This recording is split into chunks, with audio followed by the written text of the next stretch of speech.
স্বাভাবিক হচ্ছে বিশ্ব তেলের বাজার, খুলেছে হরমুজ। একদিনে 36 জাহাজ পাড়ি। মিসাইল না থাকলে কি ইরানের পরিণতি গাজার মতো হবে? মধ্যপ্রাচ্যের পর এবারে কোরীয় উপদ্বীপে শেষ হচ্ছে আমেরিকার আধিপত্য। সাগরে চীনের দানবীয় যুদ্ধজাহাজ। ইন্ধন দিচ্ছে কি চীন? ইরান দলের ওপর কমলো আমেরিকার কড়াকড়ি। দুদিন আগে যেতে পারবে মাঠে। বিশ্বকাপে না খেলেও কেন? বিশ্ব মিডিয়ায় আলোচনায় বাংলাদেশ। মিসাইল ও পরমাণু সক্ষমতা না থাকলে ইরানের পরিণতি ফিলিস্তিনের গাজার মতোই ভয়াবহ করতে পারে আমেরিকা ও ইসরায়েল। এমন সতর্কতা জানিয়ে ইরানের প্রেসিডেন্ট মাসুদ পেজেশকিয়ান সাফ বলেছেন, কোনো অবস্থাতেই পরমাণু কর্মসূচি ইস্যুতে ছাড় দেবে না খামেনির দেশ। আর ইরানের এমন অনড় অবস্থানের মাঝেই আবারও সচল হতে শুরু করেছে হরমুজ প্রণালী। সোমবার একদিনে সর্বোচ্চ 36টি আন্তর্জাতিক জাহাজ হরমুজ পাড়ি দিতে যাত্রা শুরু করেছে। ফলে স্বাভাবিক হচ্ছে তেলের বাজার। স্বস্তিতে ফিরছে বিশ্ব। হরমুজ থেকে কি টোল আদায় করবে ইরান? সঞ্জিদা ইসলাম তন্নির। জাহাজ নয়, এ যেন ধীরে ধীরে সচল হচ্ছে বিশ্ব তেলের বাজার, ঘুরছে বিশ্ব অর্থনীতির চাকা। যত স্বাভাবিক হচ্ছে হরমুজ প্রণালীতে বাণিজ্যিক জাহাজ চলাচল, ততই স্বস্তিতে ফিরছে গোটা বিশ্ব। গেল সোমবার একদিনে হরমুজ পার হয়েছে 36টি আন্তর্জাতিক বাণিজ্যিক জাহাজ। ইরান আমেরিকা যুদ্ধ শুরুর প্রায় 4 মাস পর এই প্রথম 24 ঘন্টায় সবচেয়ে বেশি জাহাজ পার হলো গুরুত্বপূর্ণ এই জলপথ। আর হরমুজে যান চলাচল স্বাভাবিক হওয়ার সাথে সাথে প্রশ্ন উঠেছে, কার নিয়ন্ত্রণে যাবে এই বাণিজ্যিক রুট? ইরানের নাকি অন্য কারো হাতে? সোমবার সুইজারল্যান্ডে যুক্তরাষ্ট্রের প্রতিনিধি দলের সাথে বৈঠকের পর 60 দিনের জন্য টোল আদায় বন্ধ সহ অন্যান্য শর্ত শিথিল করে হরমুজ পুরোপুরি খুলে দেওয়ার ঘোষণা দেয় তেহরান। জবাবে ইরানের নৌবন্দরগুলোর ওপর থেকে অবৈধ অবরোধ তুলে নেয় যুক্তরাষ্ট্র। এরপর থেকে ধীরে ধীরে স্বাভাবিক হতে শুরু করেছে বিশ্বের অন্যতম গুরুত্বপূর্ণ এই জলপথটি। ইরান সাময়িক সময়ের জন্য হরমুজ প্রণালীতে টোল আদায় বন্ধ রাখলেও মার্কিন পররাষ্ট্রমন্ত্রী মার্কো রুবিও জানিয়েছেন, চূড়ান্ত চুক্তির পর আর কখনোই হরমুজে চলাচলকারী আন্তর্জাতিক জাহাজগুলো থেকে টোল নিতে পারবে না খামেনির দেশ। এটা একটা আন্তর্জাতিক জলপথ। কোনো দেশই আন্তর্জাতিক জলপথে টোল চাপিয়ে দিতে পারে না। এটাই আন্তর্জাতিক আইন। সারা বিশ্বের আন্তর্জাতিক জলপথগুলোতে এমনই নিয়ম এবং হরমুজেও তাই হবে। আমার মনে হয় এই অঞ্চলের সব দেশ আমাদের সাথে একমত হবে।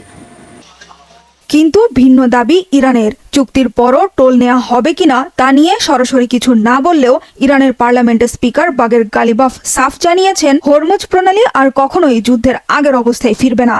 আন্তর্জাতিক আইন মেনে অঞ্চলটিতে কেবল ইসলামী প্রজাতন্ত্রের শাসনই চলবে। একই সাথে বাইরের কোনো শক্তি নয়, মধ্যপ্রাচ্যের আঞ্চলিক নিরাপত্তা নিশ্চিত করবে এই অঞ্চলের দেশগুলোই। আবারও জোর দিয়ে বললেন গালিবাফ, নিজেদের নিরাপত্তা নিজেরাই নিশ্চিত করতে মধ্যপ্রাচ্যের দেশগুলোকে তাগিদও দেন তিনি।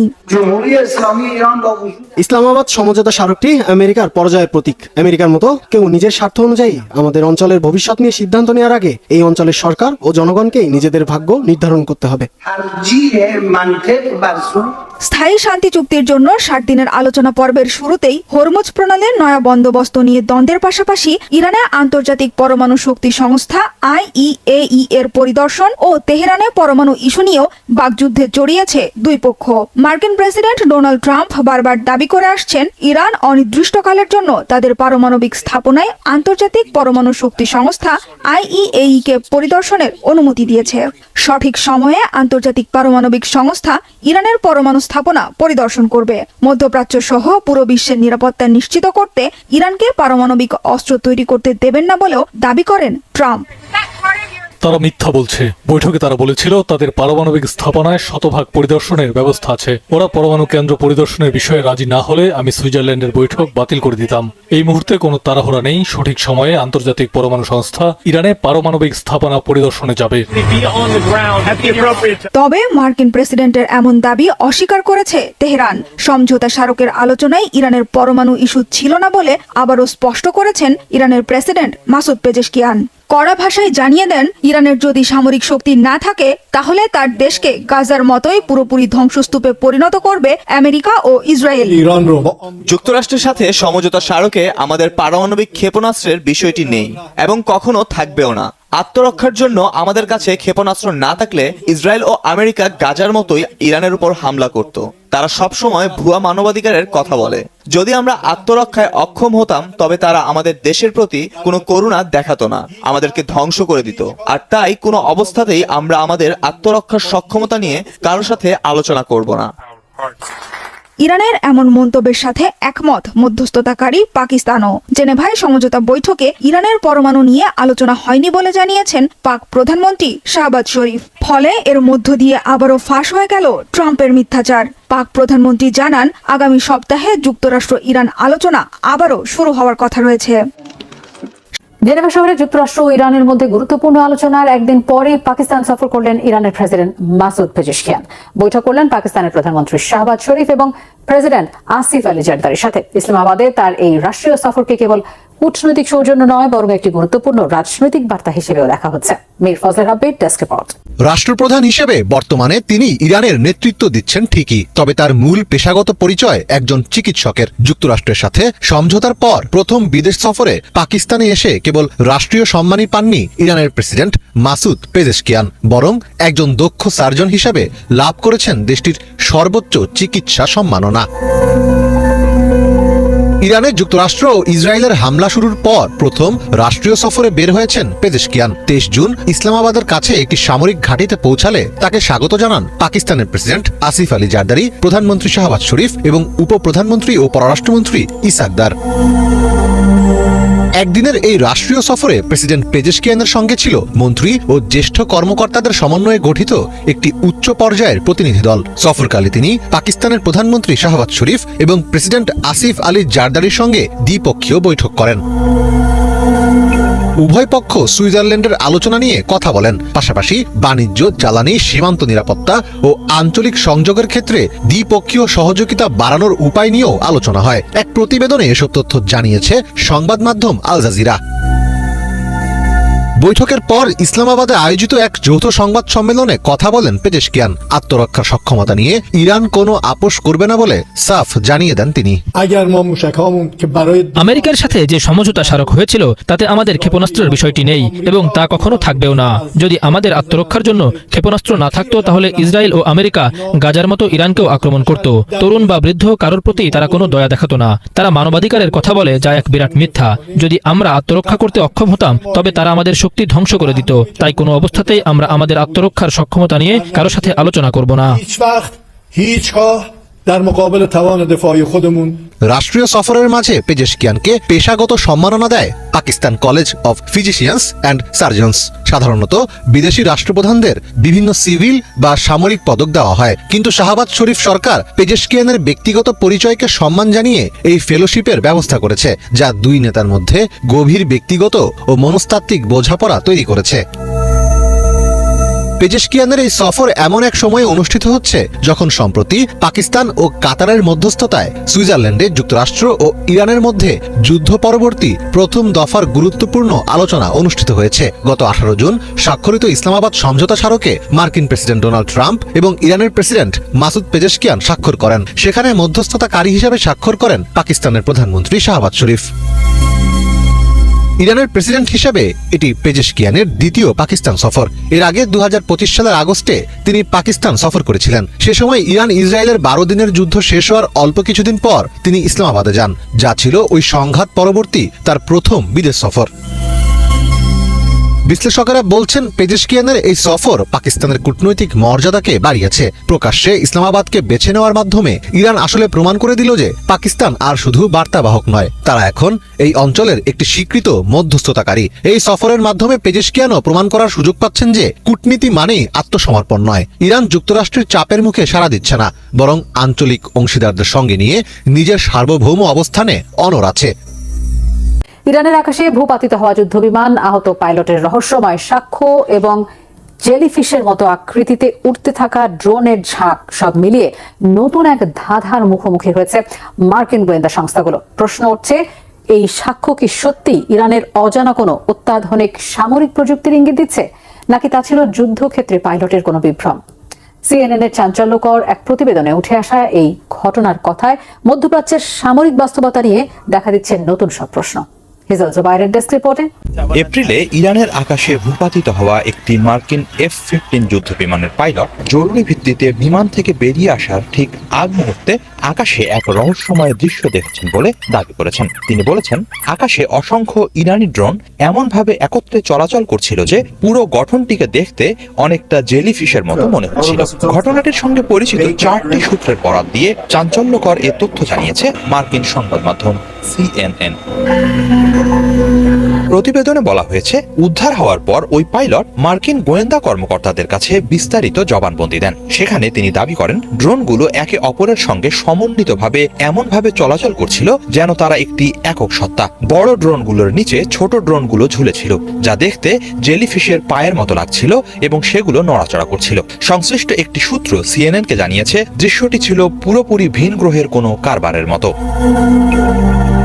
আরেকটি সূত্র জানিয়েছে, ওই পাইলট আকাশ জুড়ে ড্রোনের এক বিশাল মাইনফিল্ডের মুখোমুখি হয়েছিলেন। যদিও F-15 বিমানটি ঠিক কী কারণে ভূপাতিত হয়েছে তা এখনো তদন্তাধীন। তবে প্রাথমিক কিছু প্রতিবেদনে ধারণা করা হচ্ছে, ড্রোনগুলোর এই বিশেষ সমন্বিত গঠন মার্কিন যুদ্ধ বিমানটিকে লক্ষ্যবস্তুতে পরিণত করতে ইরানকে বিশেষ সুবিধা দিয়ে থাকতে পারে।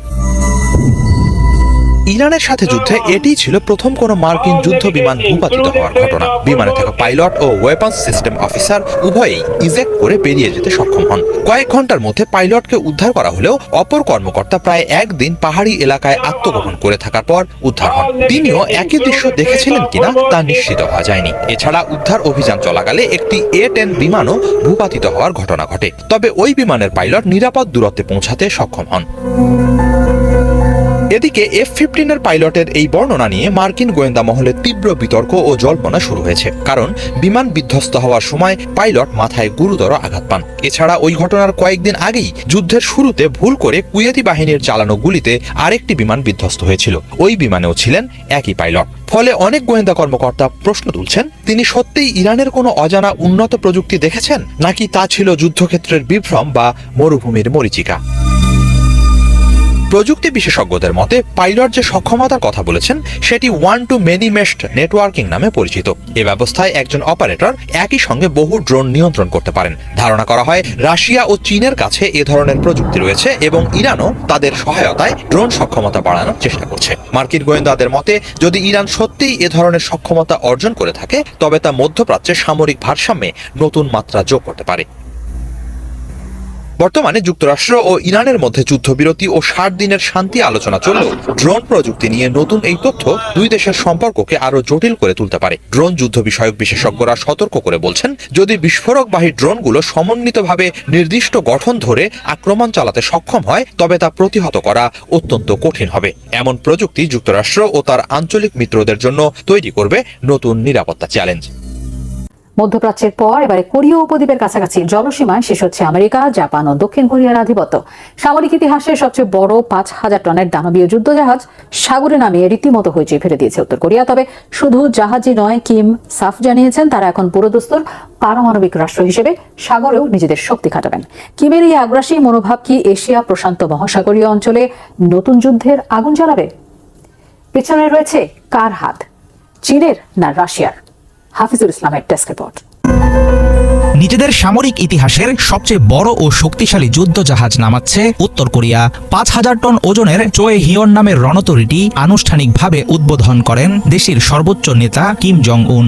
এর ঠিক পরপরই কিম ঘোষণা দিয়েছেন, আমেরিকা ও দক্ষিণ কোরিয়ার হুমকি মোকাবেলায় এখন থেকে সরাসরি পারমাণবিক রাষ্ট্র হিসেবে অবস্থান জোরদারে কাজ করবে পিয়ংইয়ং। অন্যদিকে ইরান যুদ্ধ ঘিরে উত্তেজনার জেরে প্রশ্ন উঠেছে, উত্তর কোরিয়ার মতো তেহরানও কি হাঁটবে পরমাণু অস্ত্র তৈরির পথে? কিমের সরকারপক্ষীয় বিশ্লেষকদের দাবি, যুদ্ধজাহাজ নামানোর মধ্য দিয়ে উত্তর কোরীয় নৌবাহিনীর সামুদ্রিক দুর্বলতার দিন শেষ হতে চলেছে। এই রণতরী কি আমেরিকা ও তার আঞ্চলিক মিত্র জাপানের মাথা ব্যথার কারণ হয়ে দাঁড়াবে? উত্তর কোরিয়ার সশস্ত্র বাহিনীর মধ্যে নৌবাহিনী ছিল সবচেয়ে দুর্বল। বিভিন্ন সময়ে এমন মনোভাব প্রকাশ করেছেন কিম জং উন নিজেই। কিন্তু নতুন এই যুদ্ধজাহাজ নৌবহরে যুক্ত হওয়ার পাশাপাশি কিমের পরমাণু শক্তি বাড়ানোর জেদ পুরোপুরি বদলে দিচ্ছে আঞ্চলিক পরিস্থিতি। সাবমেরিন বা ছোটখাটো উপকূলীয় হামলা বাদ দিয়ে উত্তর কোরিয়া এখন সরাসরি গভীর সাগরে পারমাণবিক ও দূরপাল্লার ক্ষেপণাস্ত্র নিয়ে লড়াইয়ের প্রস্তুতি নিচ্ছে। তবে কিম জং উনের পরিকল্পনা কেবল এখানেই সীমাবদ্ধ নয়। তার লক্ষ্য প্রতি বছর 2টি করে নতুন যুদ্ধজাহাজ বানানো। কিম জং উনের উচ্চাকাঙ্ক্ষা থাকলেও নৌযুদ্ধে সক্ষমতা বাড়ানোর রাস্তা উত্তর কোরিয়ার জন্য সহজ ছিল না, কারণ গত বছর তাদের আরেকটি জাহাজ উদ্বোধনের সময়ে উল্টে গিয়েছিল। কিমের দাবি আমেরিকা তাদের উপর হামলার জন্য পারমাণবিক প্রস্তুতি বাড়াচ্ছে, আর তাই নিজেদের টিকিয়ে রাখতে উত্তর কোরিয়ার পরমাণু শক্তি বাড়ানোর কোনো বিকল্প নেই। তবে আন্তর্জাতিক সামরিক বিশেষজ্ঞরা মনে করছেন উত্তর কোরিয়া নিজে থেকে এত দ্রুত এমন বড় যুদ্ধজাহাজ বানাতে পারার কথা নয়। ইউক্রেন যুদ্ধে রাশিয়াকে সেনা ও অস্ত্র দিয়ে সাহায্য করার বিনিময়ে পিয়ংইয়ং হয়তো পুতিনের কাছ থেকে বড় ধরনের প্রযুক্তিগত ও সামরিক সহায়তা পেয়েছে। উত্তর কোরিয়ার সামরিক ইতিহাসে ৫,০০০ টনের যুদ্ধজাহাজ গুরুত্বপূর্ণ একটি ঘটনা, কিন্তু মার্কিন ও দক্ষিণ কোরীয় বিশেষজ্ঞরা বলছেন এই একটি জাহাজ সরাসরি যুদ্ধক্ষেত্রে খুব বেশি সময় টিকতে পারবে না। তবুও এটিকে হেলাফেলা করার সুযোগ নেই। পশ্চিমাদের এসব মন্তব্য পাত্তা দিতে নারাজ পিয়ংইয়ং। কিম জং উনের পারমাণবিক শক্তি বাড়ানোর পরিকল্পনা এবং সাগরে বিশাল যুদ্ধজাহাজের উপস্থিতি যুক্তরাষ্ট্র ও তার মিত্র জোটের জন্য সামরিক দুশ্চিন্তার বড় এক কারণ হতে পারে। যুক্তরাষ্ট্রের কঠোর চাপ ও নিষেধাজ্ঞা সত্ত্বেও পিছু না হটে এখন আরো আগ্রাসী ভূমিকায় অবতীর্ণ হয়েছে উত্তর কোরিয়া। পশ্চিমাদের কোনো রকম ছাড় দিতে নারাজ কিম জং উন, বরং পুতিন ও শি জিনপিং এর সমর্থনের জোর তাকে যেন বাড়তি শক্তি যোগাচ্ছে। সাম্প্রতিক এক দলীয় বৈঠকে কিম সাফ জানিয়ে দিয়েছেন উত্তর কোরিয়া কোনো অবস্থাতেই পারমাণবিক নিরস্ত্রীকরণের পথে হাঁটবে না, বরং নিজেদের পরমাণু শক্তিধর রাষ্ট্র হিসেবেই প্রতিষ্ঠা করবে। কিমের এমন সামরিক মনোভাব কি অচিরেই খুলে দেবে নতুন সংঘাতের পথ?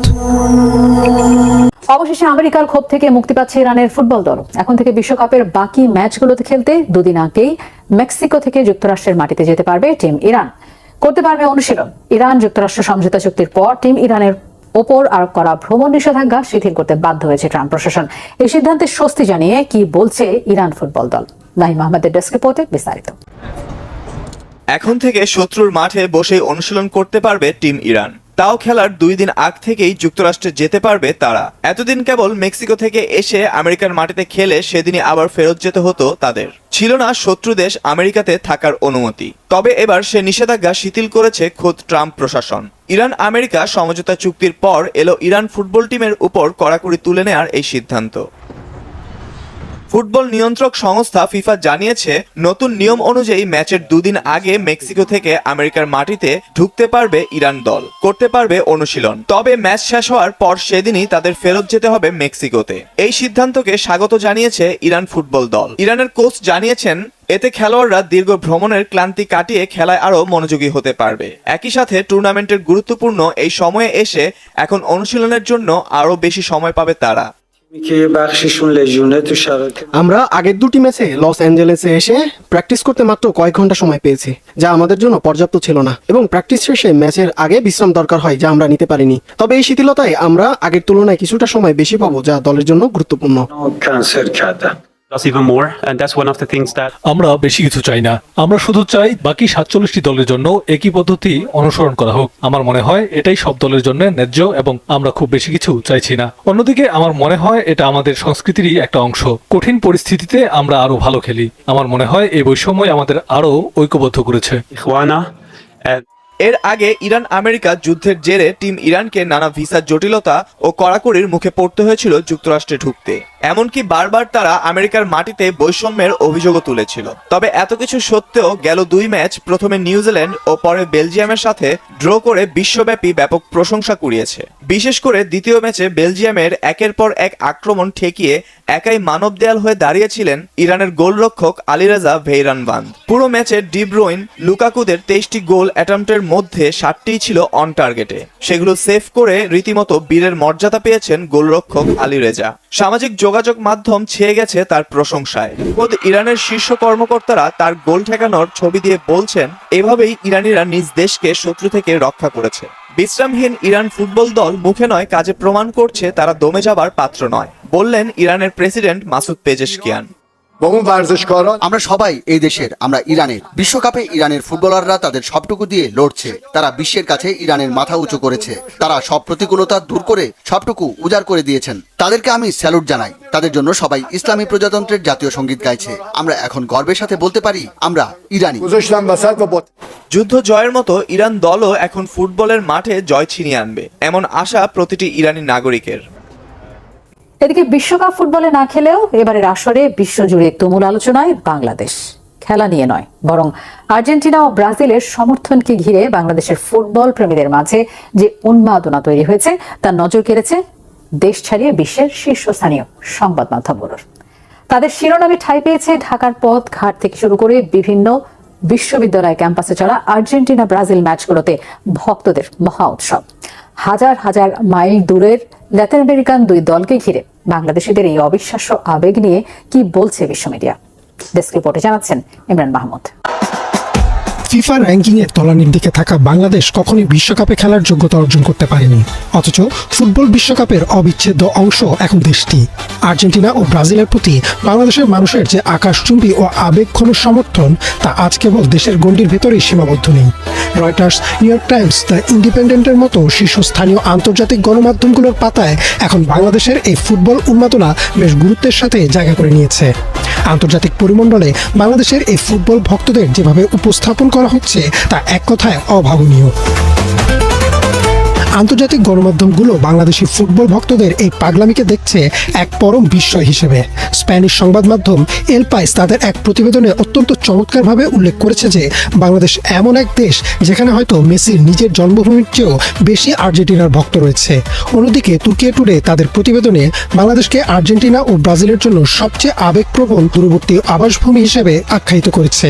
তাদের মতে ভৌগোলিক দূরত্ব বা সাংস্কৃতিক ভিন্নতা যে ফুটবলের ভালোবাসার কাছে কোনো বাধাই নয়, বাংলাদেশ তার সবচেয়ে বড় প্রমাণ। বিশ্বকাপ চলাকালীন বাংলাদেশের প্রতিটি রাস্তাঘাট, বহুতল ভবন যেভাবে প্রিয় দলের পতাকায় রঙিন হয়ে ওঠে এবং মধ্যরাতেও যেভাবে হাজার হাজার মানুষ একসাথে খেলা দেখতে ভিড় জমায় তা আন্তর্জাতিক সাংবাদিকদের রীতিমতো মুগ্ধ করেছে। সম্প্রতি বার্তা সংস্থা রয়টার্সের বেশ কয়েকটি প্রতিবেদনে ঢাকার এই উৎসবমুখর পরিবেশের বাস্তব চিত্র ফুটে উঠেছে। গত 20 জুন ঢাকা বিশ্ববিদ্যালয় ক্যাম্পাসে ব্রাজিলের ম্যাচ দেখার জন্য হাজার হাজার দর্শকের সমাগম ঘটেছিল। হাইতির বিরুদ্ধে ব্রাজিলের জয়ের পর পুরো ক্যাম্পাস উল্লাসে ফেটে পড়ে। সেখানে খেলা দেখতে আসা শিক্ষার্থীরা তাদের আবেগ প্রকাশ করেন। শুধু শিক্ষার্থীরাই নন, সাধারণ চা বিক্রেতা থেকে শুরু করে সাধারণ মানুষ সবার মুখেই ছিল প্রিয় দল ও খেলোয়াড়ের কথা। একইভাবে আর্জেন্টিনার ম্যাচকে কেন্দ্র করে ঢাকা বিশ্ববিদ্যালয় এলাকায় এক উৎসবের আমেজ তৈরি হয়। অস্ট্রিয়ার বিরুদ্ধে আর্জেন্টিনার রোমাঞ্চকর ম্যাচে লিওনেল মেসি যখন জোড়া গোল করে পুরুষ ফুটবলের ইতিহাসে বিশ্বকাপের সর্বোচ্চ গোলদাতা হওয়ার গৌরব অর্জন করেন, তখন ভুবুজেলা আর উল্লাসে কেঁপে ওঠে চারপাশ।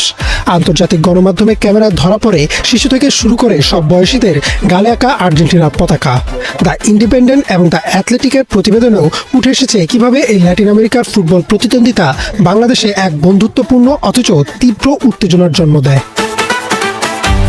বিশাল এই উন্মাদনা দেখে খোদ আর্জেন্টিনা বা ব্রাজিলের নাগরিকরা এবং খেলোয়াড়রা গভীরভাবে আপ্লুত। নিজেদের মাতৃভূমি থেকে হাজার মাইল দূরে অন্য একটি দেশের মানুষ তাদের জাতীয় পতাকাকে নিজেদের বুকের ভেতর ধারণ করছে। এটা যে কোনো জাতির জন্য অত্যন্ত গর্বের ও আবেগের। সামাজিক যোগাযোগ মাধ্যম এবং আন্তর্জাতিক সংবাদে দেখা গেছে লাতিন আমেরিকার মানুষ বাংলাদেশের এই নিঃস্বার্থ ভালোবাসাকে সম্মান জানায়। ফুটবল যে কেবল একটি খেলা নয়, বরং এটি যে বিভিন্ন জাতি ও দেশের মানুষকে একটি সুতায় বেঁধে ফেলতে পারে, বাংলাদেশ তার জীবন্ত উদাহরণ। ফুটবল মাঠে না খেলেও কেবল কোটি ভক্তের নিঃস্বার্থ ও অকৃত্রিম ভালোবাসার জেরেই বাংলাদেশ আজ ফিফা বিশ্বকাপের ইতিহাসের এক অবিচ্ছেদ্য এবং অনস্বীকার্য অংশ হয়ে উঠেছে, যা বিশ্ব ফুটবলের সৌন্দর্যকে আরও বহুগুণ বাড়িয়ে দিয়েছে।